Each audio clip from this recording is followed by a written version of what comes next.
Donc c'est une conférence qui porte sur un point historique, une crise.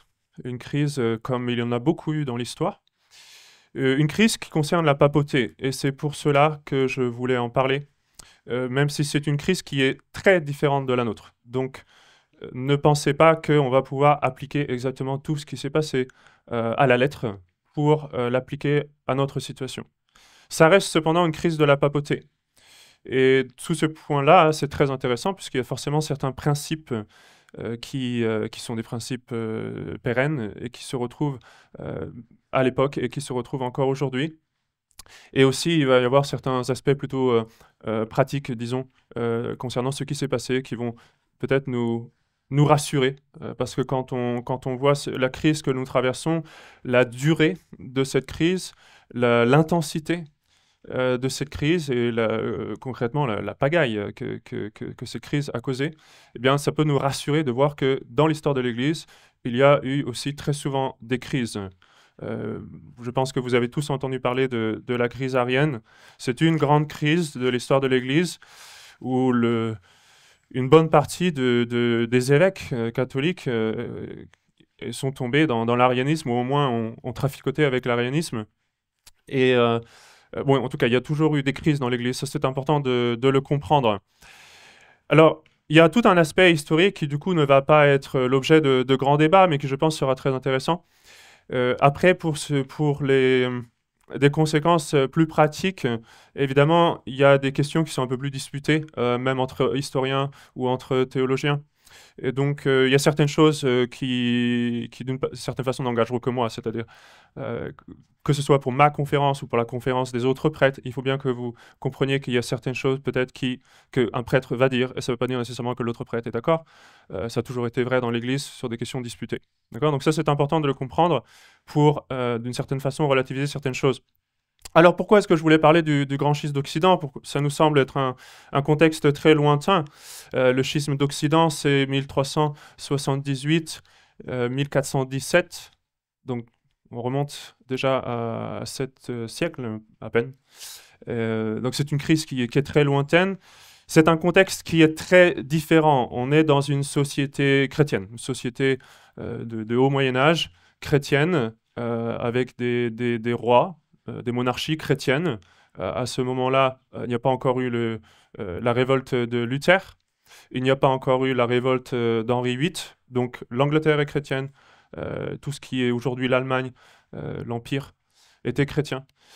Donc en soi, c'est un contexte différent et donc avec un problème très différent. Et j'insiste là-dessus, ce n'est pas le même problème. Le problème du grand schisme d'Occident a été non pas de ne pas avoir un vrai pape, ce qui est notre problème aujourd'hui, du moins pas directement. Le problème du grand schisme d'Occident a été celui d'en avoir trop, si c'était possible. C'est-à-dire d'avoir deux, voire trois prétendants à la papauté. Donc deux, voire trois personnes qui revendiquaient être pape, qui étaient suivis par un certain nombre d'évêques et de monarques. Donc il y avait des pays entiers qui étaient pour un prétendant ou pour un autre. Donc ça a vraiment divisé le monde chrétien. C'était pas, si vous voulez, un phénomène anodin. Il y a eu dans l'histoire de l'Église un certain nombre d'antipapes, euh, mais dont on a presque oublié le nom, tellement ils ont eu peu d'importance et peu d'influence, parce qu'ils n'ont été suivis que par quelques-uns. Ce n'est pas le cas du grand schisme d'Occident. Le grand schisme d'Occident a vraiment divisé la chrétienté. Donc on va voir ça un petit peu en détail. C'est une crise que je voulais étudier, comme je dis, parce que ça reste quelque chose qui concerne la papauté. Et jusqu'à Vatican II, c'était la plus grande crise qui avait affecté la papauté. C'est-à-dire jamais la papauté n'avait été dans cet état oui, où on ne savait plus, ou du moins c'était très difficile de savoir qui était le vrai pape et comment est-ce qu'on allait sortir de cette situation. Donc il y a certains principes qui seront intéressants, certains principes historiques que vous allez trouver. Donc le but pour moi de cette conférence, c'est de vous donner un aperçu de cette crise pour en tirer quelques leçons. Je n'ai pas la prétention de tout dire sur cette crise. C'est une question historique qui est très complexe, qui a beaucoup de rebondissements. Déjà, rien que ce que je vais vous présenter, vous allez voir que, bon, au bout d'un moment, vous allez dire, bon, ok, ça change tout le temps. C'est un peu compliqué à suivre parfois. Donc, je n'ai pas la prétention de tout dire ou même d'aborder tous les aspects. Parce que, évidemment, là, je vais me concentrer plutôt sur l'aspect historique et certains principes doctrinaux qui sont sous-jacents aux questions historiques. Mais je ne vais pas parler peut-être de l'aspect peut-être plus spirituel, on va dire, de cette crise, où je vais seulement y faire allusion, c'est-à-dire pourquoi est-ce que le bon Dieu a permis cela, etc.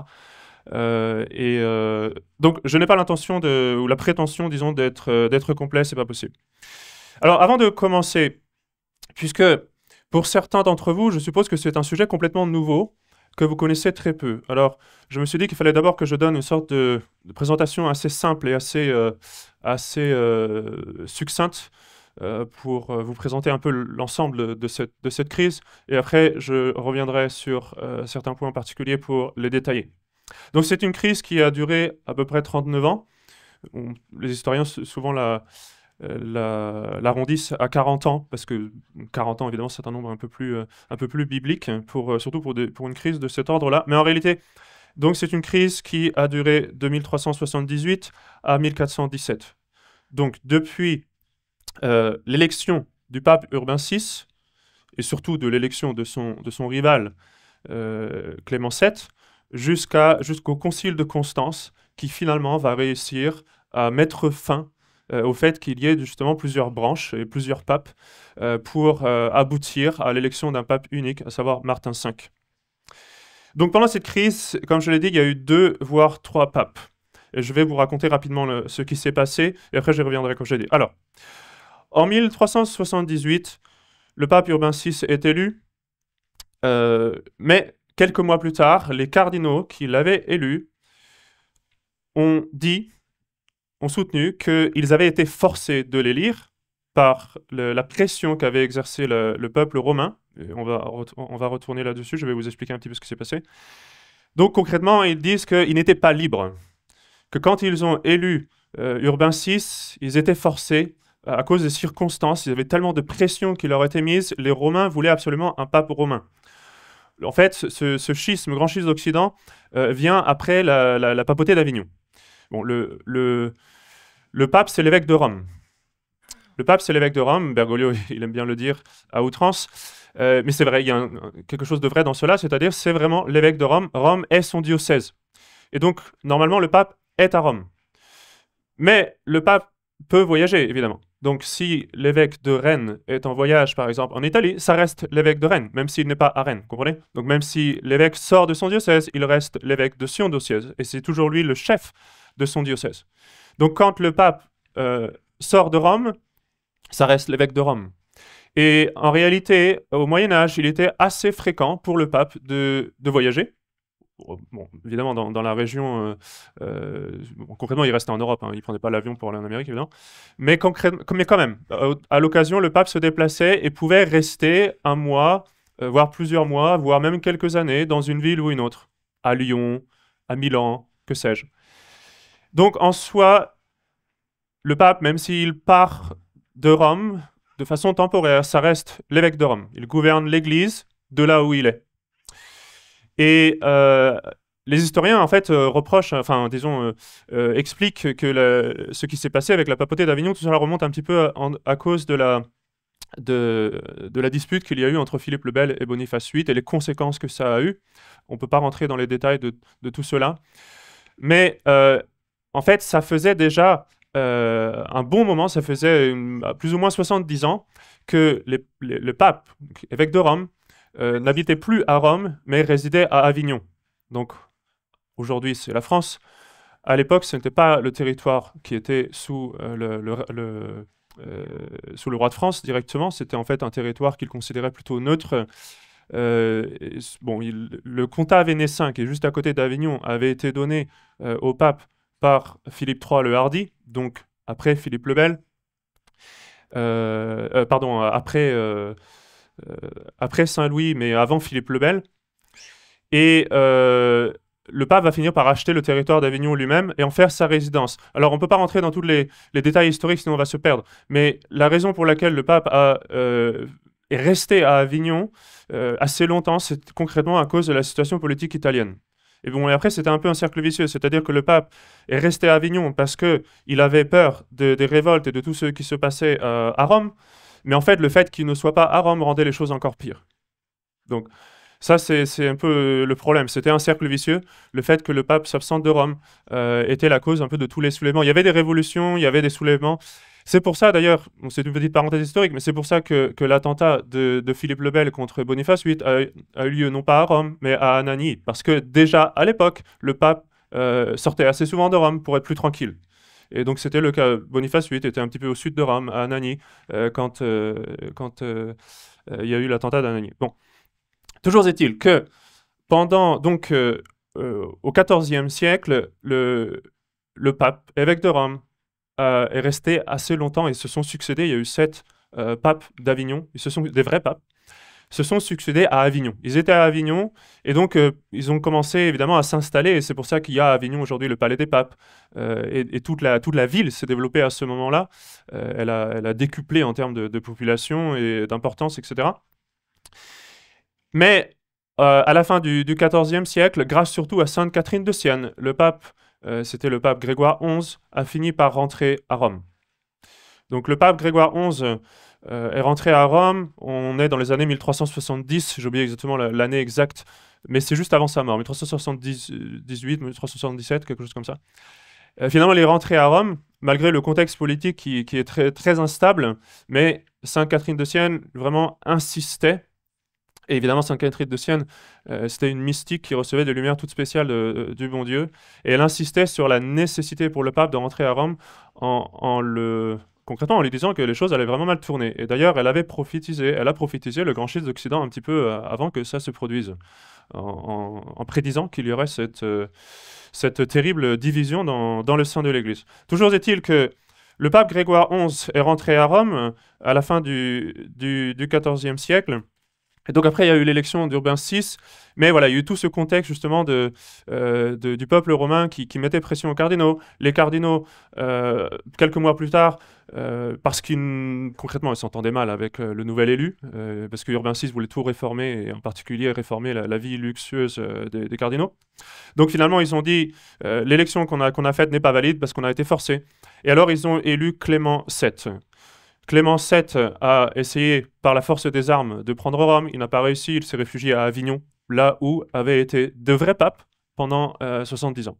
Donc à ce moment-là, à partir de 1378, vous avez donc le pape Urbain VI à Rome et vous avez le pape, faux pape, Clément VII à Avignon. Et cette situation de deux papautés va durer pendant 40 ans. C'est-à-dire que ces papes vont chacun nommer leurs cardinaux, ils vont nommer leurs évêques, ils vont tous les deux bien sûr dire que c'est eux le vrai pape et s'excommunier mutuellement. Et donc c'est une crise terrible parce que le monde catholique entier va du coup être divisé sur cette question de savoir mais qui est le vrai pape.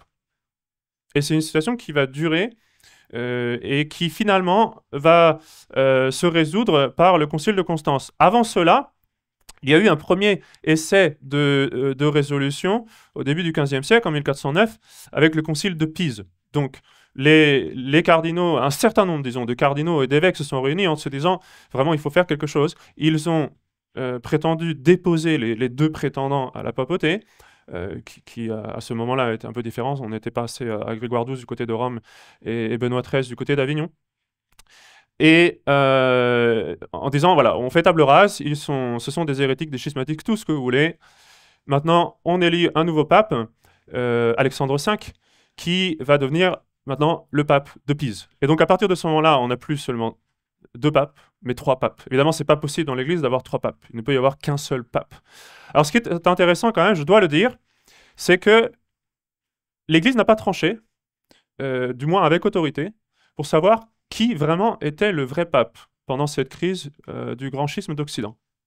Et les historiens et les théologiens eux-mêmes ont des avis assez partagés, même si maintenant je pense qu'on peut dire qu'il y a quand même un consentement assez, de plus en plus unanime, on va dire, en disant que le pape Urbain VI avait vraiment été élu, et donc que la lignée romaine, en fait, avait toujours été valide, et que les papes d'Avignon ou de Pise étaient du coup des antipapes. Mais de fait, l'Église ne s'est pas prononcée, et la façon dont a procédé le Concile de Constance, je reviendrai un petit peu sur les détails, c'est de se dire, il faut que les 3 papes renoncent à la papauté, que les cardinaux et les évêques qui ont été nommés par ces 3 papes se mettent d'accord en se disant « Celui qui sera élu à Constance sera reconnu comme le successeur de ces 3 obédiences, de ces 3 branches. » Comme ça, ceux qui étaient du parti de l'évêque du pape de Rome pouvaient dire Martin V, puisque c'est lui finalement qui a été élu, Martin V est le successeur de Grégoire XII, etc. etc.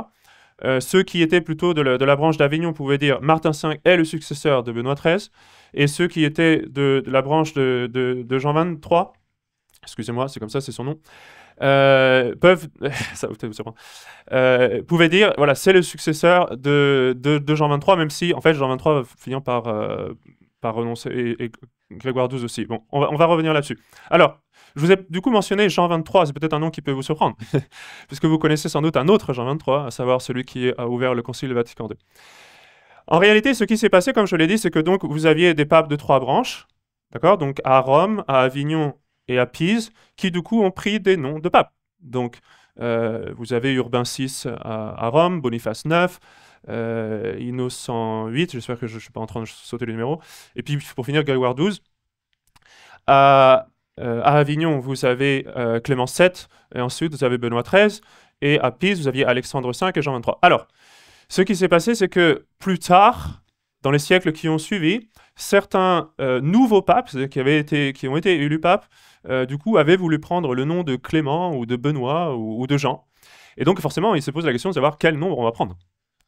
Est-ce que si je veux m'appeler le pape Benoît, par exemple, est-ce que je prends Benoît XIII ou est-ce que je prends Benoît XIV? Parce qu'il y avait eu ce pape Benoît XIII à Avignon qui était un pape douteux. Alors, en réalité, les noms de Clément VII et de Benoît XIII ont déjà été repris dans l'histoire. Ils avaient été repris, du coup, par de nouveaux papes qui voulaient souligner le fait que pour eux, ces prétendants-là n'étaient pas vraiment papes. Et c'est dans cette démarche-là, en fait, que Jean XXIII, Roncalli, a pris le nom de Jean XXIII. C'était un professeur d'histoire. Et donc, les questions historiques l'intéressaient un petit peu, même si c'était la mauvaise histoire, hein, parce qu'il enseignait Duchesne, ça c'est une autre histoire. Modernisme, enfin bref. Mais en soi, quand même, l'histoire, c'était quand même son domaine. En soi. Il était professeur d'histoire au séminaire. Un mauvais professeur, mais professeur quand même. Et donc, il a pris le nom de Jean XXIII en voulant dire, voilà, je suis le vrai Jean XXIII, parce que le Jean XXIII de Pise était un antipape. Alors, à chaque fois, Monseigneur Samblan, quand il parle de ça, il dit toujours en rigolant, le prochain pape devrait prendre le nom Jean XXIII pour clarifier les choses, que cette fois-ci, enfin, pour la 3e fois, on a un vrai Jean XXIII. Bon, alors peut-être qu'à l'avenir, on aura un nouveau Jean XXIII. Mais bon, je ne sais pas si je voudrais prendre ce nom-là, personnellement, maintenant qu'il y a déjà eu 2 antipapes avec ce nom-là. Bon. Donc voilà un petit peu concrètement l'extension, enfin ce qui s'est passé dans cette crise. Comme je l'ai dit, l'Église n'a pas tranché. Et ce qui est intéressant à savoir, c'est que vous aviez non seulement des pays entiers de chaque côté, mais même des saints. Donc Sainte Catherine de Sienne, celle qui avait obtenu que Grégoire XI revienne à Rome, et va être fidèle à Urbain VI et à la ligne romaine. Et même, elle était assez virulente contre ceux qui remettaient en doute la validité de la ligne romaine. À un moment donné, elle s'appelle, j'ai oublié l'expression exacte qu'elle utilise, mais quelque chose comme les enfants du diable, un truc comme ça. Bon. Elle était assez marquée dans les expressions qu'elle employait. Donc vous avez donc Sainte Catherine de Sienne, entre autres, mais il y en avait d'autres.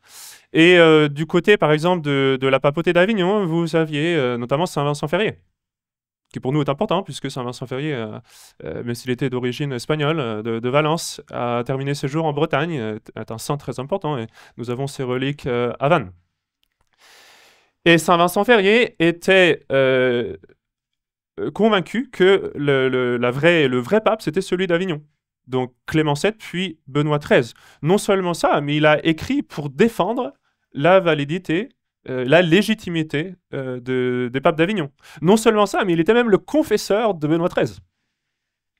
D'accord, c'était lui qui confessait le pape Benoît XIII. Bon, pour finir, à un moment donné, il va se rendre compte que Benoît XIII est de mauvaises intentions, et finalement, il va l'abandonner même avant que Benoît XIII soit condamné par le Concile de Constance. Donc il va se rendre compte de ça. Sainte Colette également. Sainte Colette a reçu l'habit religieux des mains de Benoît XIII. Sainte Colette aussi, pour nous, c'est important. Elle est dans le propre de Rennes, au 6 mars, parce qu'elle est venue dans la région fonder un couvent. Bon, en tous les cas, tout ça pour vous dire que c'était une situation vraiment catastrophique, avec des monarchies catholiques de tous les côtés, avec des saints de tous les côtés, Donc déjà, dès le début, je peux vous dire une première leçon qui est évidente et qui, à mon avis, est très importante, c'est que les crises, c'est normal. Les crises, ça arrive. C'est-à-dire, l'Église traverse des crises. Et donc, il ne faut pas tomber dans le scandale des faibles en se disant « mais la situation est tellement catastrophique aujourd'hui ». Et c'est vrai qu'elle l'est. Mais de se dire « la situation est tellement catastrophique, qu'est-ce qui se passe? Comment est-ce que cela est possible ?» Et du coup, d'en arriver soit à perdre la foi ou je ne sais pas, dans des choses un peu folles. Il faut voir les choses un petit peu avec du recul. C'est-à-dire, l'Église a traversé de nombreuses crises. Et c'est vrai que je pense que, sous un certain nombre d'aspects, la crise que nous traversons aujourd'hui est bien plus terrible que même la crise arienne ou que le grand schisme d'Occident. Mais d'un autre côté, voilà, il faut relativiser un petit peu. Se dire, bon, ça arrive. Il y a des crises dans l'histoire de l'Église. Et quand vous ouvrez un livre d'histoire de l'Église, vous vous rendez compte de ça. Vous voyez des problèmes qui s'enchaînent les uns après les autres. À chaque fois, tout pape a affaire à beaucoup de problèmes. Il ne faut pas penser, si vous voulez, il ne faut pas avoir cette idée un peu qui est une illusion en fait, de se dire que jusqu'à Vatican II, l'histoire de l'Église, tout était parfait, tout allait très bien, il n'y avait jamais d'histoire, il n'y avait jamais de division, il n'y avait jamais de... C'est faux, c'est faux. Et ce qui est vrai aussi, c'est que l'Église, qui est une institution divine, reste quand même une institution dont les membres sont des hommes. Et ça veut dire que, comme on dit, là où il y a de l'homme, il y a de l'hommerie. C'est-à-dire qu'il y a beaucoup de choses qui ne sont pas très belles. Et même dans cette question-là du grand schisme d'Occident, même si on se dit, bon, le vrai pape, c'est celui de Rome, si vous voulez, le pape Urbain VI est un petit peu responsable aussi de ce qui s'est passé, on va le voir. Donc, si vous voulez, c'est pas... Très souvent, dans les questions historiques, c'est jamais complètement blanc et noir. Pour les questions doctrinales, bien sûr, oui. Mais pour les questions historiques, très souvent, voilà, c'est un vrai pape, et pourtant, il est loin d'être parfait. C'est un petit peu ce qui s'est passé aussi, même si ce n'est pas tout à fait la même chose, mais avec la mission de Sainte Jeanne d'Arc. Quand elle est allée couronner le roi Charles VII, bon, voilà, si vous connaissez un peu l'histoire, vous savez que Charles VII, il était loin d'être Saint-Louis. Et pourtant, c'était le roi légitime, et Sainte Jeanne d'Arc est venue exprès pour le couronner.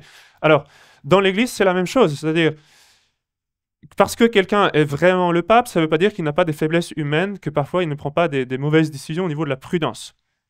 Par contre, ce qui est impossible, c'est que le pape enseigne l'hérésie, qu'il nous donne du poison concrètement, que ce soit dans la liturgie ou dans la discipline. Et c'est là où cette crise du grand schisme d'Occident est complètement différente de ce que nous vivons aujourd'hui. Parce que, oui, c'est vrai, il y avait des saints dans les différentes obédiences, parce que c'était une question de droit.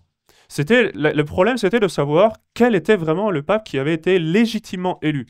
Et à moins d'être là, et à moins d'avoir des preuves juridiques, c'était très difficile de pouvoir répondre à cette question. Ça ne veut pas dire cependant que ce n'était pas une question importante. Et si j'ai le temps, je vous donnerai l'avis de Saint Vincent Ferrier là-dessus, qui pourtant s'est trompé, mais qui est absolument, je ne dirais pas furieux, c'est pas le mot qui convient, mais qui rabroue très fortement les catholiques qui se disent « bon, c'est pas grave après tout. Puisque de toute façon, il y a plusieurs papes, c'est pas grave, on n'en a rien à faire du pape, c'est pas très important, on peut vivre sans le pape. » C'est une réaction que beaucoup, malheureusement, ont aujourd'hui. Et Saint Vincent Ferrier, qui pourtant s'est trompé, était absolument contre ça, et même très fortement. C'est-à-dire l'idée de se dire, bon, c'est pas très important. Non, le pape est extrêmement important au salut, et il faut être soumis au pape pour son salut éternel. C'est ce que nous enseigne Boniface VIII. Et donc, dans la mesure du possible, chacun avait le devoir, au mieux, de savoir quel était le vrai pape. Évidemment, quand vous êtes paysan breton à l'époque du grand schisme d'Occident, il n'y a quasiment aucun moyen pour vous de le savoir. C'est-à-dire, concrètement, c'est vous que vous savez, c'est ce qu'on vous a dit. Et c'est pour ça, si vous voulez, que pendant le grand schisme d'Occident, ça s'est divisé plus ou moins par pays, finalement. Parce qu'on suivait ce qu'on nous disait un petit peu. Et on n'avait pas vraiment d'autres moyens de pouvoir faire la distinction, même si... ça va entraîner du cafouillage, on n'a pas beaucoup nécessairement d'éléments historiques là-dessus, ou personnellement en tout cas, j'ai pas eu le temps vraiment de creuser trop, de savoir exactement quelles ont été des situations concrètes, si vous voulez, par exemple en Bretagne, est-ce qu'il y avait des poches de résistance fidèles à Urbain VI, etc. J'avoue, j'ai pas eu le temps de vérifier ça. Ce qui est vrai, par exemple, ce que nous disent les historiens, c'est qu'il y avait quand même un certain nombre d'endroits où vous aviez des diocèses qui avaient 2 évêques, voire 3 à un moment donné. Vous aviez des monastères avec 2 abbés, donc qui prétendaient chacun être le vrai abbé, parce que l'un avait été nommé par le pape de Rome, l'autre avait été nommé par le pape de Pise, etc. Donc la situation était quand même très confuse, et vous pouvez imaginer assez facilement toutes les conséquences que ça va avoir au quotidien. C'est un désastre. Non seulement ça, mais si ça ne suffisait pas, on est dans un contexte politique lui aussi désastreux. On est en pleine guerre de 100 ans quand le grand schisme d'Occident a lieu.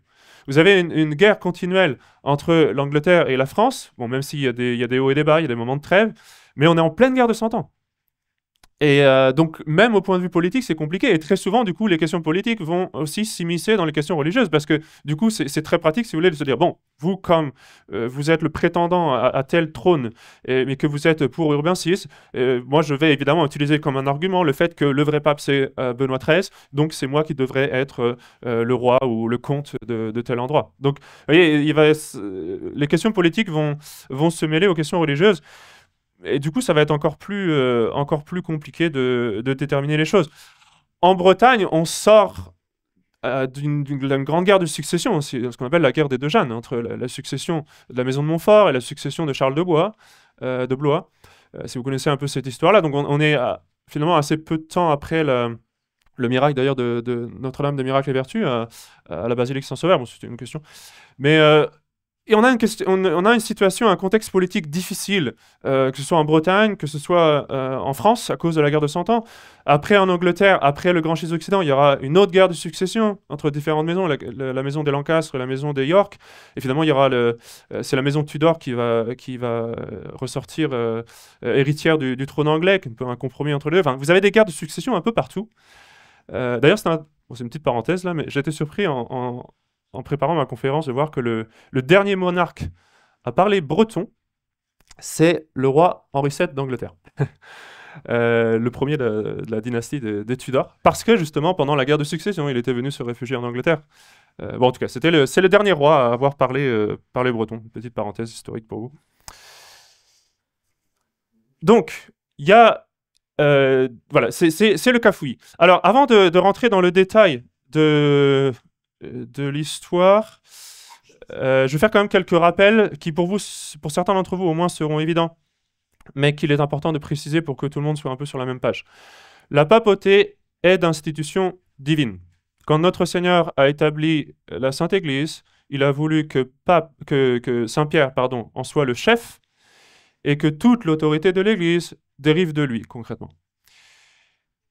Et ça, c'est quelque chose qui est permanent, qui appartient à la constitution même de l'Église et qui, du coup, ne peut pas changer et qui doit rester jusqu'à la fin du monde. D'accord? Donc ça, c'est très important de comprendre ça. La papauté est d'institution divine. D'un autre côté, la façon pour nous d'obtenir un pape, ça, c'est quelque chose qui relève d'un processus humain. C'est-à-dire, le pape n'est pas constitué par l'homme. Ce ne sont pas les hommes qui constituent le pape. C'est-à-dire, l'autorité ne vient pas du peuple, contrairement à ce qu'on vous fait croire aujourd'hui à longueur de journée. L'autorité du pape, elle vient directement de Dieu. Mais Dieu donne l'autorité pontificale à celui qui a été choisi par l'Église pour gouverner.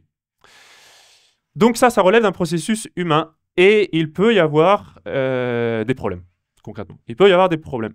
Et en fait, c'est ça qui est au cœur du schisme d'Occident, justement, c'est ce côté humain. Tout le monde est d'accord de se dire que le pape a l'autorité divine. Le problème, c'est savoir quel est vraiment le pape. Okay. Alors, comment est-ce qu'on fait un pape rapidement, les électeurs, ce sont les cardinaux, élisent le pape, et ensuite le pape accepte l'élection. Et ensuite, Dieu lui donne la papauté. Les choses se passent comme cela. Et ce sont des actes humains, ce sont des actes libres de la part et des électeurs et du pape. Donc, on ne peut pas forcer quelqu'un à être pape. On a essayé dans l'histoire, j'ai oublié le nom, je ne sais plus si c'est Victor III. On a voulu le faire le pape de force et il disait non, je veux pas, etc. On l'a couronné, hein, et il a fini par partir de Rome. Et 1 an plus tard, finalement, il est revenu en se disant bon, il vaut mieux que je sois pape parce que sinon, ça va être la catastrophe. Et donc, à partir de ce moment-là, il était pape. Mais concrètement, on ne peut pas forcer quelqu'un à être pape. Et c'est vrai aussi qu'on ne peut pas forcer les cardinaux à élire quelqu'un. C'est un acte libre. Si les cardinaux sont forcés à élire tel ou tel individu, alors l'élection serait effectivement invalide. Et c'est l'argument qui a été donné par les cardinaux qui ont contesté l'élection d'Urbain VI. D'accord ? Donc ça, c'est important de le comprendre. Il y a une sorte, les théologiens parlent d'une sorte de mariage, d'une certaine façon, entre l'Église et le pape. C'est-à-dire qu'il y a un accord mutuel.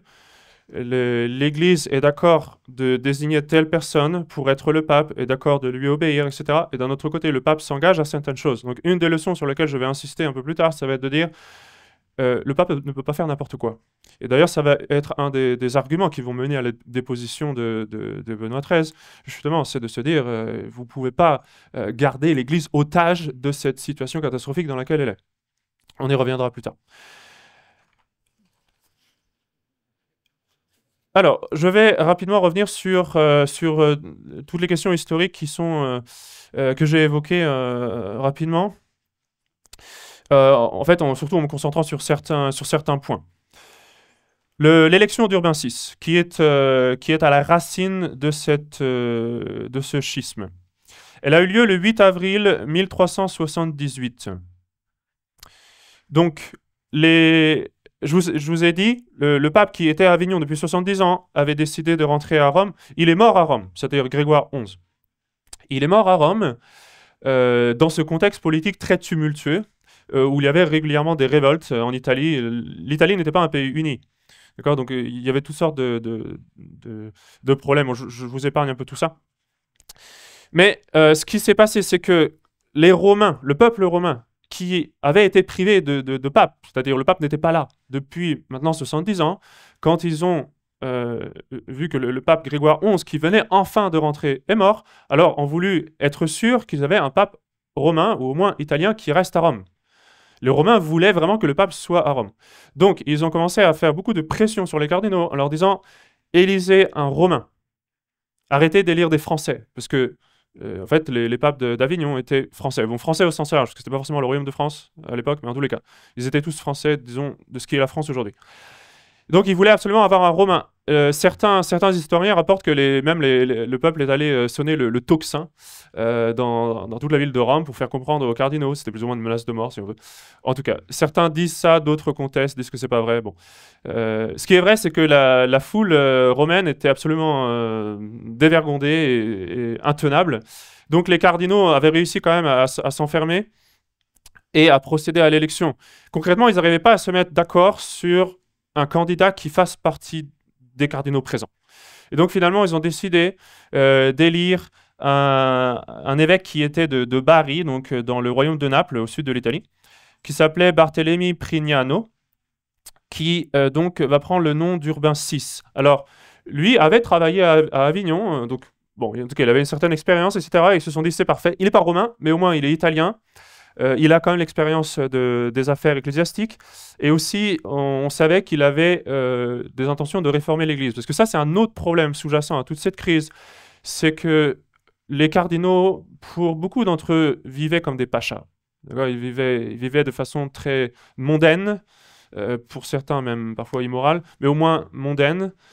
Et donc, Urbain VI, lui, on savait que c'était quelqu'un d'assez austère.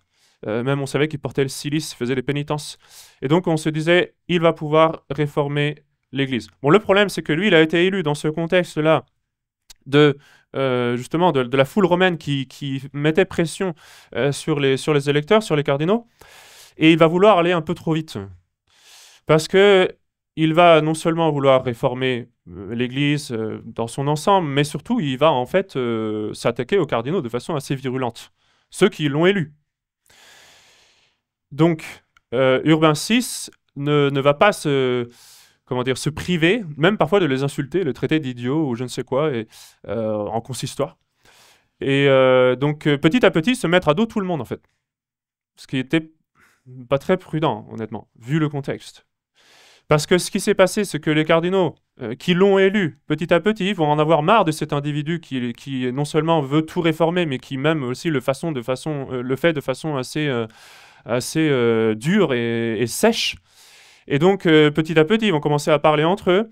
Eux vont prétexter l'arrivée de l'été, qui à Rome est assez difficile pour les Français, parce qu'en majorité, c'était des cardinaux français, en se disant, très Saint-Père, il fait trop chaud à Rome, si vous le permettez, on va aller en campagne, un peu au frais. Et donc, ils se sont réunis d'abord à Anagni, encore une fois, et puis plus tard un peu à Fondi, sous la protection du royaume de Naples. Mais concrètement, ce qui se passe, c'est que les cardinaux vont déjà commencer à parler entre eux, à se dire vraiment, ce pape-là, Urbain VI, on regrette de l'avoir élu. Et vu le contexte, très facilement, ils vont revenir et se dire oui, bon, en fait, ce qui s'est passé, c'est pas très canonique. Parce que en plus, bon, là, je vous ai résumé les choses, mais ils avaient procédé à une sorte de deuxième élection parce que comme il y avait la pression, le peuple romain qui faisait pression, il y avait certains d'entre eux qui disaient bon, il faut que l'élection elle soit libre. Il y a même un d'entre eux, un cardinal, qui à ce moment-là s'est dit moi, j'ai trop de pression, je préfère ne pas voter, je ne veux pas voter dans ces conditions. Les autres, au contraire, on dit explicitement au moment du vote de l'élection d'Urbain VI, je vote pour Urbain VI, qui s'appelait pas comme ça, de façon très libre. Donc ils ont voulu manifester qu'ils étaient vraiment libres, même s'il y avait la pression de la foule qui criait à l'extérieur sans cesse. Donc il faut imaginer ce contexte où vous entendez toujours les Romains qui sont prêts à vous étriper, à vous dire vous avez intérêt d'élire un Romain, sinon ça va mal se passer. Et se disait quand même, c'est librement qu'aujourd'hui je vote pour l'évêque de Bari. D'accord ? Donc, en tout cas, plus tard, quelques mois plus tard, ils vont revenir sur cette décision, finalement, se dire, finalement, je n'étais pas vraiment libre. Quand j'ai fait ce vote-là, je l'ai fait sous la contrainte, je l'ai fait sous la pression. Ils vont chercher l'appui du roi de France, Charles V, à l'époque. Et Charles V, quand on va lui rapporter un peu ce qui s'est passé, va effectivement commencer à émettre des doutes sur l'élection d'Urbain VI. À partir du moment où les cardinaux comprennent qu'ils peuvent compter sur la protection de Charles V et aussi plus tard de la reine de Naples, Jeanne, parce que Urbain VI se l'était mise à dos à cause de son comportement, à partir de ce moment-là, alors là, ils vont ouvertement dire on a été forcé d'élire Urbain VI, on n'était pas libre, donc l'élection est invalide. À partir de ce moment-là, évidemment, ça va aller très vite pour élire quelqu'un d'autre. Et donc, ils vont élire Clément VII.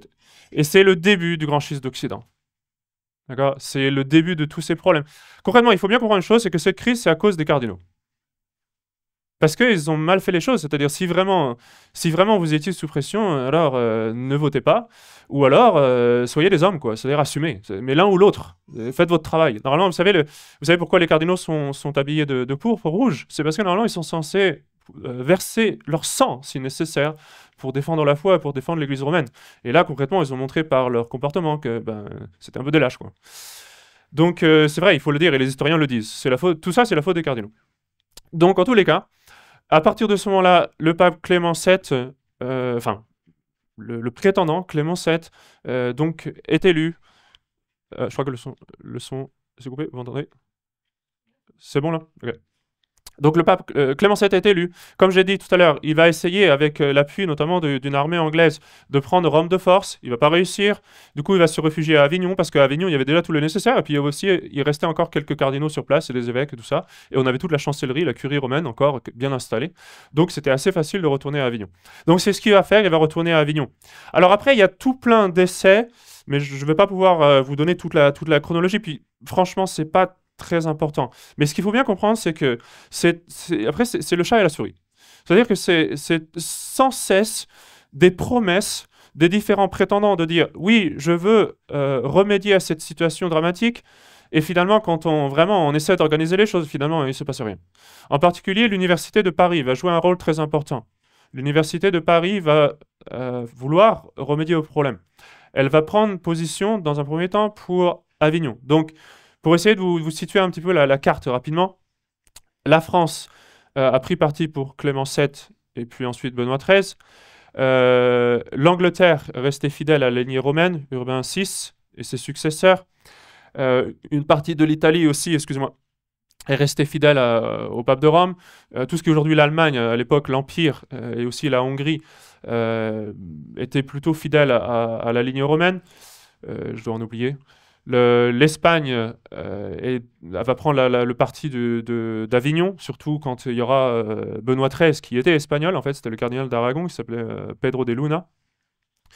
Donc voilà, bon, concrètement, vous voyez bien que la carte de l'Occident chrétien, à l'époque, est vraiment divisée. Vous avez des pays entiers de chaque côté, dans ce contexte de guerre. Et alors, les monarques, en fait, commencent à se dire, il faut absolument remédier à cette situation. Donc même le roi de France va discuter avec le roi d'Angleterre en essayant d'arranger les choses. Il va même contacter à un moment donné l'empereur aussi allemand, etc. Donc, et l'Université de Paris en particulier va essayer de faire bouger les choses. À un moment donné, ils vont envoyer concrètement une sorte de référendum, on dirait aujourd'hui, mais c'était plutôt une requête un peu à tout plein de théologiens, à tout plein d'évêques, en se disant qu'est-ce qu'il faut faire, comment est-ce qu'on sort de cette crise. Et il y a différentes solutions qui sont présentées. Il y a la solution très simple de ce qu'ils appelaient la via cessionis, c'est-à-dire que tout simplement ils cèdent, c'est-à-dire que les deux abdiquent, tout simplement. Si les deux papes se décident à abdiquer, et qu'ils se mettent d'accord pour que tous les cardinaux élisent un pape ensemble, bon, bah alors ce sera fini. Et finalement, c'est ce qui va se passer un peu plus tard, mais bon. Donc c'était une solution assez évidente. La deuxième solution, c'était de dire nous allons nommer une commission indépendante, si on veut, qui va vraiment analyser ce qui s'est passé, qui va pouvoir du coup déterminer finalement quel est le vrai pape. Ça, c'était une autre solution. Et puis enfin, la troisième solution qui avait été retenue, c'était celle du concile imparfait, qui en fait suppose quand même les deux autres premières solutions. Alors là, il faut que j'explique un petit peu ce que c'est un concile imparfait. Parce qu'en fait, c'est ce qui s'est passé, au moins dans une certaine mesure, à Pise et à Constance. Alors, le pape, c'est le chef de l'Église. Mais occasionnellement, tous les évêques du monde catholique sont invités à se réunir en concile. Et le concile, quand il est légitime, quand il représente l'Église universelle, quand il a été convoqué par un vrai pape, représente l'Église entière et exerce le pouvoir de toute l'Église, donc le pouvoir suprême de l'Église. Alors ça, c'est un concile qu'on appelle le concile œcuménique. Il y en a eu 20 dans l'histoire de l'Église, si on ne compte pas Vatican II, qui aurait dû être le numéro 21. Mais la notion de concile imparfait, c'est une notion un peu différente, c'est-à-dire on réunirait tous les évêques, mais sans le pape. Puisque là, en l'occurrence, on n'est pas d'accord à savoir quel est le vrai pape, et puisque peut-être même les deux ne sont pas papes finalement. Donc, un concile imparfait, ce serait un concile où on essaie de réunir tous les évêques du monde entier pour discuter des choses qui concernent l'Église, mais sans la présence du pape. C'est pour ça qu'on appelle ça un concile imparfait, puisqu'il n'est pas ratifié, il n'est même pas convoqué par le pape. Alors, donc il y avait ces différentes options qui avaient été présentées. À chaque fois, les différents prétendants, que ce soit de Rome ou d'Avignon et plus tard de Pise, vont faire de belles promesses en disant quand je serai élu, je m'engage à faire tous mes efforts pour mettre fin au schisme. Si c'est nécessaire, je vais même abdiquer.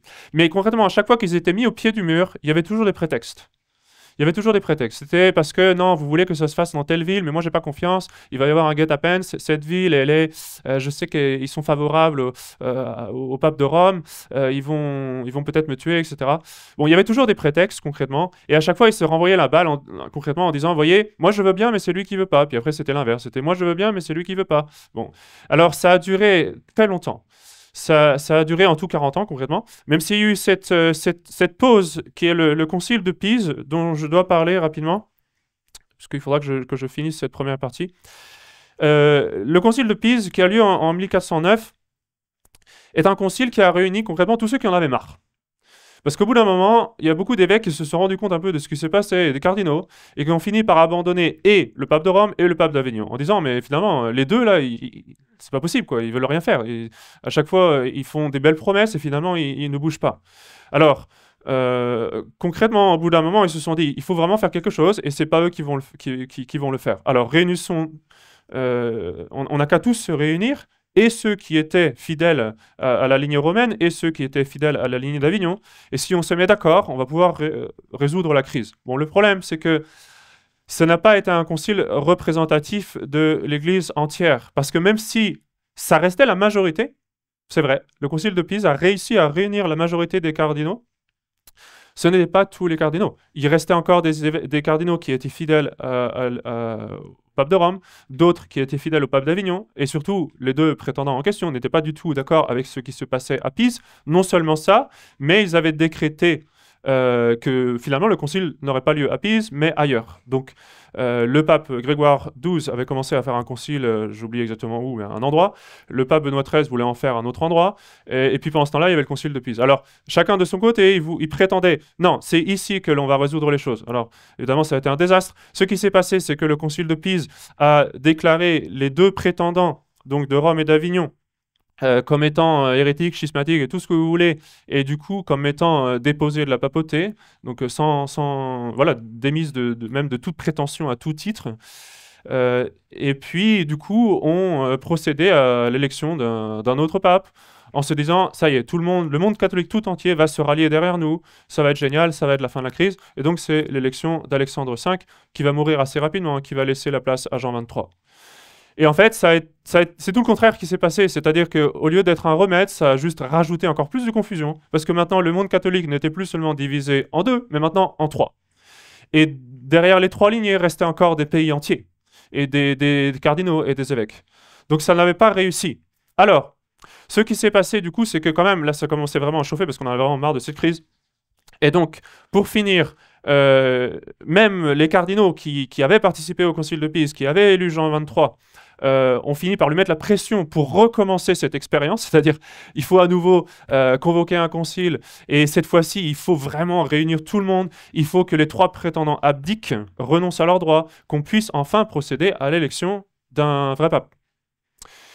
Et donc Jean XXIII, finalement, est celui qui va un peu, on va lui tordre le bras, on va le forcer un petit peu, mais c'est lui qui va initier, qui va convoquer le concile de Constance au début, qui au début donc n'est pas un concile œcuménique, mais ce qui réunit seulement sa branche à lui, donc concrètement 1 sur 3, mais qui petit à petit va réussir à réunir tout le monde. Là, vraiment, le monde catholique est fatigué. Les rois eux-mêmes commencent à envoyer des légats aux deux prétendants, en leur disant vraiment, il faut faire quelque chose. Et ils ont réussi notamment à obtenir de Grégoire XII, qui était le pape romain, et qui, selon la plupart des historiens, était donc le pape légitime. Le pape Grégoire XII va finalement céder, c'est-à-dire, d'accord, j'envoie des légats, il donne quelques conditions, bien entendu, mais vous allez pouvoir recevoir ma déposition. Cependant, je veux que le concile soit reconvoqué, pour qu'il soit reconvoqué avec mon autorité. C'était très intelligent de sa part de faire ça. Parce qu'en réalité, c'est peut-être ça qui donnait toute la légitimité au fait au concile de Constance. Mais en tous les cas, il a dit, bon, puisqu'il avait été convaincu par Jean XXIII, entre-temps, lui, il avait fui et tout, bon, c'est une autre histoire. Moi, je vais le convoquer aussi. Comme ça, au moins, les deux lignées, on aura déjà 2 sur 3 qui vont être ensemble. Donc je vais convoquer, avec mon autorité, le concile de Constance, qui était déjà là en fait. Je vais le convoquer, je vais lui donner l'autorité de faire le nécessaire pour élire un pape, pour régler la crise concrètement. Et après, une fois que ça c'est fait, vous pouvez, notarier ma résignation. Et c'est effectivement ce qui s'est passé. C'est le seul des trois à renoncer de façon volontaire, finalement. Et c'est, à mon avis, un signe que c'était lui le vrai pape, parce que les autres, en fait, finalement, bon, Jean XXIII, on l'a forcé à un tel point où finalement il s'est fait poursuivre, il a tout perdu, etc. Et puis on l'a fait prisonnier. Et finalement, quand il était prisonnier, il s'est dit bon, d'accord, c'est bon, allez, j'arrête, voilà. Je suis plus pape, je reconnais le concile de Constance, faites de moi ce que vous voulez, s'il vous plaît, ayez pitié de moi. Concrètement, c'est un peu comme ça que ça s'est fini pour lui. Mais par contre, il restait encore, du coup, Benoît XIII. Donc là, on est au mois de juillet 1417. On est au mois de juillet 1417, je crois que c'est le 4 juillet, bon, je pourrais vérifier, mais c'est pas très important, que Grégoire XII remet sa dénonciation. Fin juillet, le 26 juillet, je crois, concrètement, on reconnaît que Benoît XIII n'est plus pape. Et alors, la façon dont ça s'est passé, c'est que du coup, en fait, bon, bien sûr, il a été invité à venir à Constance pour participer au concile, etc., pour montrer sa bonne foi. Et là, il a vraiment été clair qu'il était endurci. C'est-à-dire que le concile de Constance a fait des monitions, c'est-à-dire a envoyé des légats en lui disant « Venez, on vous invite à venir. Si vous ne venez pas, ça montrera que vous n'avez pas la volonté de remédier au problème. Et donc, si vous n'avez pas la volonté de remédier au problème, ça veut dire que vous avez un esprit schismatique. Et dans la pratique même, vous êtes suspect d'hérésie parce que vous ne croyez pas à l'unité de l'Église, etc. Bon, concrètement, ils avaient bien ficelé leur truc pour le contraindre. En gros, si vous venez pas, ça veut dire que même si vous étiez le pape avant, là, ce qui est sûr, c'est qu'à partir du moment où vous refusez de suivre le bien de l'Église, vous n'êtes plus le pape, de toute façon.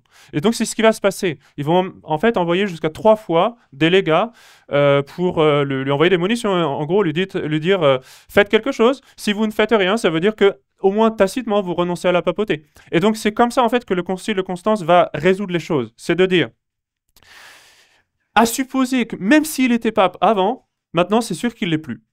D'accord? Et donc, à partir de ce moment-là, on a... Bon, Jean 23, comme j'ai dit, finalement, il a fini même un peu à pleurnicher, on va dire, entre guillemets, à dire, OK, c'est bon, je renonce. Mais de force. Grégoire XII, qui, lui, a renoncé volontairement. Et Benoît XIII, qui, finalement, est reconnu. Et même à ce moment-là, tout le monde l'a abandonné. Même Saint-Vincent-Ferré l'a abandonné, Sainte-Colette l'a abandonné.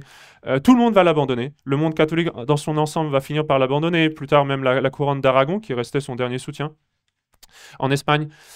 Et donc après, finalement, il va arrêter lui-même. Il va mourir et puis il va y avoir un successeur. Même après le concile de Constance, ils vont élire un antipape à nouveau qui, lui, pour le coup, va reconnaître, se dire, bon, en fait, je suis pas le pape, j'arrête de faire des bêtises. Et donc là, c'est vraiment la fin du grand schisme. Donc le concile de Constance va se terminer par l'élection du pape Martin V, qui est un pape italien, qui, je pense, a pris le nom de Martin parce qu'en fait, il a été élu le 11 novembre. Donc, c'est vraiment l'armistice, si on veut, là, mais du point de vue de l'Église. Enfin, grâce à Dieu, le 11 novembre 1417, le pape Martin V est élu et la crise est résolue, concrètement. Donc, voilà pour ce qui est de tout l'aspect historique de cette crise. Il y a beaucoup de leçons, je pense, à soulever, à tirer de cette crise, mais comme j'ai déjà dépassé mon temps et que je peux disposer de l'heure de M. l'abbé Alchemy cet après-midi, je reviendrai sur le sujet pour discuter un certain nombre d'aspects qui ont été soulevés et d'autres qui n'ont pas été soulevés, mais qui sont très intéressants. Notamment dans ce qui s'est passé avec le Concile de Constance. Il y a plusieurs problèmes qui ont eu lieu au Concile de Constance. Tout n'était pas parfait. Il y avait ce qu'on appelle le conciliarisme. Donc, j'expliquerai ça cet après-midi, mais une des tendances qui s'est développée, du coup, pendant ce grand schisme d'Occident, c'est de dire, vu comment se comporte le ou les papes, enfin, il peut y avoir qu'un seul pape, mais vu comment se comporte la papauté, vraiment, le pouvoir ultime de l'Église, finalement, c'est pas le pape, c'est le concile, etc. Donc, il faudra que je parle de ça. Il faudra que je parle aussi de la question du serment papal, qui est une question historique intéressante. Le concile de Constance, du coup, a institué un certain nombre de règles pour essayer de faire en sorte que cette crise ne se renouvelle pas, et entre autres, demander à ce que le nouvel élu fasse serment de s'engager à un certain nombre de choses. Donc, je reviendrai là-dessus cet après-midi. Donc là, j'essaie de vous vendre un peu l'envie de revenir cet après-midi, en fait. Il y aura un certain nombre de questions intéressantes. Je vous remercie d'avoir eu la patience d'écouter cette longue présentation historique. Et pourtant, comme je vous l'ai dit, c'est vraiment un survol, parce qu'il y a énormément de soubresauts dans tous les sens. C'était une crise très compliquée. Évidemment, c'est une question historique qui a été étudiée. Il y a beaucoup de livres qui ont été écrits là-dessus. Donc, si vous vous intéressez à ces questions-là du point de vue historique, eh bien, écoutez, d'élection c'est très d'Urbain facile V de lire les soit cardinaux ont des été historiens enfermés comme dans la Darras ou chapelle Erwin Rother ou Sixtine d'autres et sur cette qu'ils ont eu une crise pression comme ça du où grand on schisme n'avait pas à d'Occident. manger Alors, justement jusqu'à ce qu'ils maintenant, élisent s'il le y a des pape. Parce que questions, c'est je prends des questions, mais peut-être essayer de rester du coup plutôt sur l'aspect historique, puisque d'autres questions, j'en parlerai plutôt cet après-midi. Les conclaves tendent à traîner. Et effectivement, il y a eu un cas où les gens en avaient tellement marre, ils disant, bon, c'est très simple. À telle date, on vous enlève le poulet. À telle date, j'exagère un petit peu. À partir de telle date, vous n'aurez plus que des légumes. À partir de telle date, vous n'aurez plus que du pain et de l'eau. Enfin, c'est un petit peu comme ça qu'ils ont fait, en fait, et pour forcer les cardinaux à se décider. C'est vrai, il y a eu un cas comme ça, effectivement. C'est assez amusant quand on voit ça. Ce qui est intéressant aussi à comprendre, c'est qu'en fait, les élections n'étaient pas aussi secrètes qu'elles le sont depuis Saint-Pédis. Avant Saint-Pédis, on savait assez, justement, on savait ce qui se passait, on savait quand ça traînait, on savait un peu pourquoi. C'est vraiment Saint-Pédis qui va rendre le scrutin secret. C'est pour ça que, par exemple, pour l'élection de Saint-Pédis, il y a pu avoir ce veto de l'empereur d'Autriche, parce que, justement, il y avait encore la possibilité de parler à l'extérieur, etc. Bon. Donc, oui, de fait, il y a eu des conclaves avec pas mal de choses assez atypiques, on va dire ça comme ça. Oui, vous avez parlé d'un des conciles qui s'était réuni pour élire le pape. C'est pas Constance, c'était je ne sais plus quel autre. Le concile de Pise? Non? Oui, ça doit être le concile de Pise. Vous avez parlé de concile, ils s'étaient réunis pour élire un pape, mais était-ce un concile ou un conclave? Dans le cas du concile de Pise, bon, je l'appelle concile de Pise parce que historiquement c'est comme ça qu'on l'appelle. En réalité, les historiens maintenant ont tendance à l'appeler conciliabule, justement parce qu'ils ne reconnaissent pas d'autorité à ce concile-là. En soi, ce sont des conciles, c'est-à-dire que c'était des réunions de cardinaux et d'évêques, mais et c'est vrai aussi pour le concile de Constance, mais au cours duquel a eu lieu un conclave. Et le concile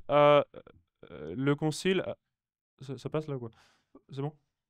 Le concile a, dans une certaine mesure, en fait, régulé les règles du conclave qui devaient avoir lieu. Donc, là, par exemple, pour le concile de Constance, c'est très important parce qu'effectivement, ce qui va se passer, c'est que on va se dire, bon, du coup, qui peut élire Martin V? Et si on dit que le vrai pape, c'est celui de Rome, alors logiquement, on devrait se dire, bon, les seuls électeurs valides, c'est ceux qui ont été nommés par le pape de Rome, et ainsi de suite. Donc, en fait, il fallait une sorte de compromis en se disant, qu'est-ce qu'on fait? Parce que, est-ce que c'est la loi du plus fort? Est-ce que c'est la loi de celui qui a le plus de cardinaux? Parce qu'une solution, c'est de se dire, bon, on met tous les cardinaux ensemble, et les cardinaux vont tous reconnaître qu'ils acceptent celui qui sort du conclave. C'est un peu la solution facile de se dire, même s'il y en a d'autres qui ont participé à l'élection, du moment qu'on est tous d'accord à se dire, c'est lui le successeur du pape, enfin le successeur du pape précédent, alors c'est le pape. Et ça reste un principe général qui est vrai. C'est-à-dire, oui, il y a des règles de conclave, mais concrètement, même quand les règles sont enfreintes, même quand il se passe toutes sortes de choses bizarres, ce qui compte, c'est qu'à la fin, celui qui sort du conclave, s'il est accepté par tous les cardinaux, et à plus forte raison, s'il est accepté par l'Église universelle, c'est-à-dire tous les évêques résidentiels, alors sa validation est convalidée, au minimum, si elle a vu un problème. D'ailleurs, c'est un des arguments qui va être utilisé pour la défense d'Urbain VI.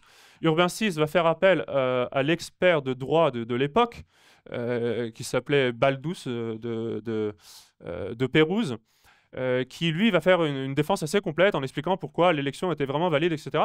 Et notamment, il va utiliser ce principe de la convalidation. C'est-à-dire, il va dire, écoutez, même si on supposait que vous avez été forcé d'élire Urbain VI, le fait est que pendant plusieurs mois, vous n'avez rien dit.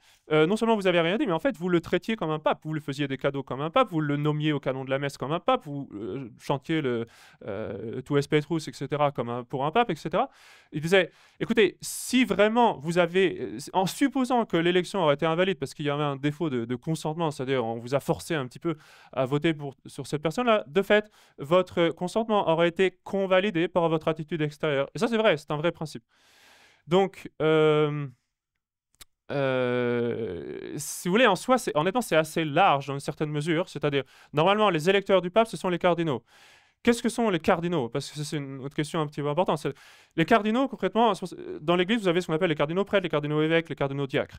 C'est le clergé de Rome, tout simplement. C'est-à-dire, ce sont les prêtres de Rome, les curés de paroisse, pas n'importe quel prêtre à Rome. Si je vais à Rome, ça ne fait pas de moi un cardinal.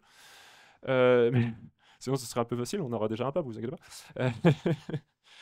Mais les cardinaux, c'est le clergé de Rome. Le clergé qui a responsabilité de paroisse de Rome, ce sont les cardinaux prêtres, ou de doyenné de Rome, ce sont les cardinaux diacres, ou des diocèses qu'on appelle les diocèses suburbicaires, c'est-à-dire qui sont autour de Rome, donc les évêques des diocèses alentour à la ville de Rome. C'est pour ça que vous avez des cardinaux évêques, des cardinaux prêtres, des cardinaux diacres. Ça correspond en fait à la hiérarchie qu'ils occupent dans l'église de Rome. Et ça, autrefois, ça se faisait même de façon locale, c'est-à-dire que évidemment, le pape qui était à Rome ne pouvait pas facilement nommer un évêque, imaginez, à Alexandrie ou je ne sais où. Donc c'était le clergé local qui en fait, élisait l'évêque. Et donc c'était à chaque fois le clergé, c'est-à-dire vraiment les curés de paroisse, tout simplement, et les évêques des alentours. Et donc à Rome, c'est aussi comme ça que ça se passait. Et c'est ça l'origine, en fait, du collège des cardinaux. Alors, il y a toute une dispute, on va dire, où c'est une question théologique un peu compliquée de savoir qui a autorité quand c'est le bazar. C'est-à-dire quand on ne sait plus ce qui se passe. Alors, dans la pratique, là, ils ont trouvé, je pense, la bonne solution, c'est-à-dire d'avoir un concile imparfait, donc qui réunisse des évêques du monde entier, des évêques résidentiels, juridictionnels, qui ont la charge d'un diocèse, et les cardinaux. Comme ça, les deux étaient présents. Et donc, si tout le monde est d'accord, finalement, hein, que ce soit vraiment les cardinaux en soi qui auraient le droit d'élire le pape, ou que ce soit des évêques, finalement, à partir du moment où tout le monde est d'accord de se dire « c'est lui l'élu », ça résout tous les problèmes. Et c'est un peu ce qu'ils ont fait à Constance, puisqu'il y avait non seulement des cardinaux, mais il y avait aussi des évêques qui ont participé à l'élection de Martin V. Des différentes obédiences. Et même, ils ont fait un quota, en fait, pour représenter les différents pays catholiques. Ils se sont dit, bon, on va prendre tant de chaque pays, tant de cardinaux, tant d'évêques. Et c'est comme ça qu'ils ont résolu le problème. Donc, il y a ce principe sous-jacent de se dire, à partir du moment où on accepte celui qui est élu, c'est bon. Donc là, ça résout un peu tous les problèmes de façon pratique, c'est-à-dire sans trancher la question de fond, de savoir est-ce que finalement c'est aux cardinaux de résoudre ce problème ou est-ce que c'est aux évêques résidentiels à réunir un concile imparfait. Là, on a trouvé une solution pratique qui répond aux deux alternatives. Est-ce qu'il y a une autre question?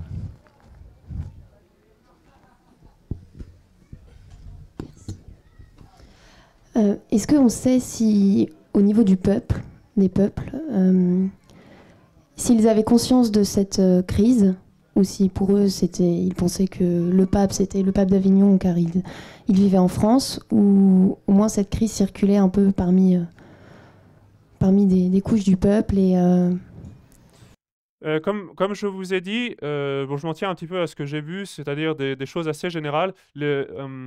Les historiens, parce que je me prétends pas non plus historien, expert sur toutes ces questions-là, mais ce que j'ai pu voir dans des historiens qui, eux, ont étudié cette question, c'est que pour certains endroits, du coup, vous aviez des régions entières où concrètement on était assez convaincus, c'était le pape d'Avignon, c'était le pape de Rome. Dans d'autres régions, au contraire, c'était vraiment des questions très tendues qui causaient beaucoup de problèmes. Vous aviez parfois plusieurs évêques dans le même diocèse, qui étaient des évêques rivaux, qui s'excommuniaient les uns les autres en disant que voilà, du coup, tout ce qu'ils faisaient était invalide. Parce qu'il y a aussi la question de la confession, par exemple, qui est importante. C'est-à-dire il faut la juridiction pour la confession. Du coup, ça veut dire quoi? Si lui, c'est pas l'évêque, si lui n'est pas l'évêque, est-ce que quand je vais me confesser à ses prêtres, est-ce que c'est valide? Bon, voilà, bon, il y a toutes sortes évidemment, de problèmes pratiques qui, évidemment, ont été soulevés.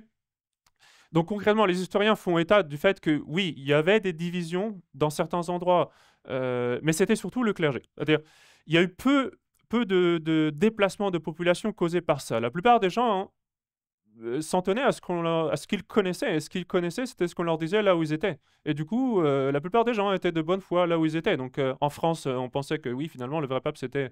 Surtout, imaginez, si c'est Saint Vincent Ferry qui vous le dit, qui fait 3 miracles par jour devant vous, bon, vous allez assez difficilement lui tenir tête en lui disant non, vous avez tort. Donc, concrètement, pour le peuple, les historiens disent qu'il y avait assez peu disons, de déplacement de population. Par contre, pour le clergé, un peu plus. Parce que du coup, plus facilement, évidemment, ils avaient une opinion plus personnelle sur cette question.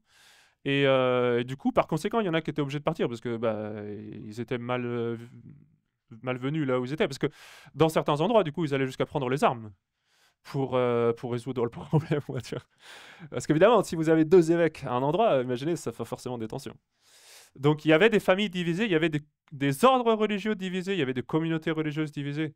En certains endroits, c'était un petit peu la bagarre, évidemment. Ouais.